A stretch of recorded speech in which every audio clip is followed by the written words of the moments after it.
इस बार नरेंद्र मोदी की सरकार 5 साल का कार्यकाल पूरा नहीं कर पाएगी।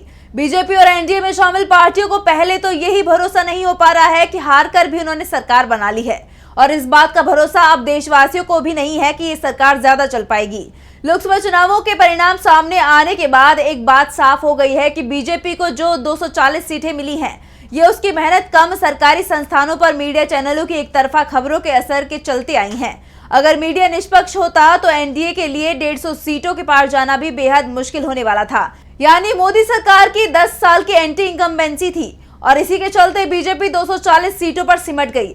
ऐसे में इंडिया गठबंधन की तरफ से अब मोदी सरकार को हटाने का प्लान भी तैयार किया जा रहा है। मोदी सरकार की उल्टी गिनती शुरू, सरकार गिराने की तारीख हुई तय। इंडिया ने बनाया मास्टर प्लान, बीजेपी दिखाई दे रही है परेशान। कांग्रेस ने शुरू कर दिया है नए चुनाव की तैयारी, इसी साल फिर होंगे चुनाव। लोकसभा चुनाव इस साल के आखिरी में हो सकते हैं। कांग्रेस और इंडिया गठबंधन की तरफ से इसे लेकर तैयारियां शुरू हो गई हैं।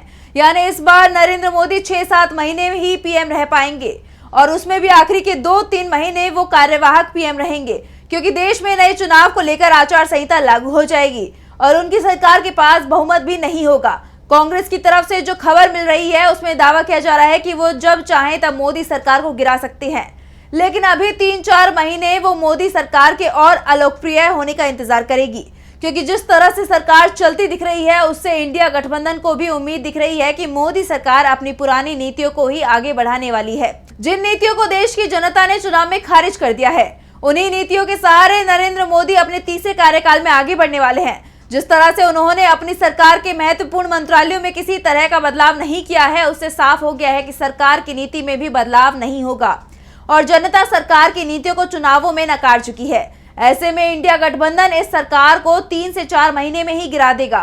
मोदी सरकार को गिराने के बाद इंडिया सरकार बनाएगा या फिर नए चुनाव कराए जाएंगे, इस पर चर्चा बाद में की जाएगी। वैसे दावा किया जा रहा है कि कांग्रेस के अधिकांश नेता चाहते हैं कि सरकार बनाने की जगह ऐसी स्थिति में नए चुनाव कराए जाने चाहिए, क्योंकि मोदी सरकार गिरने के बाद टीवी चैनल से लेकर चुनाव आयोग और तमाम सरकार संस्थान पूरी तरह से न्यूट्रल हो जाएंगे।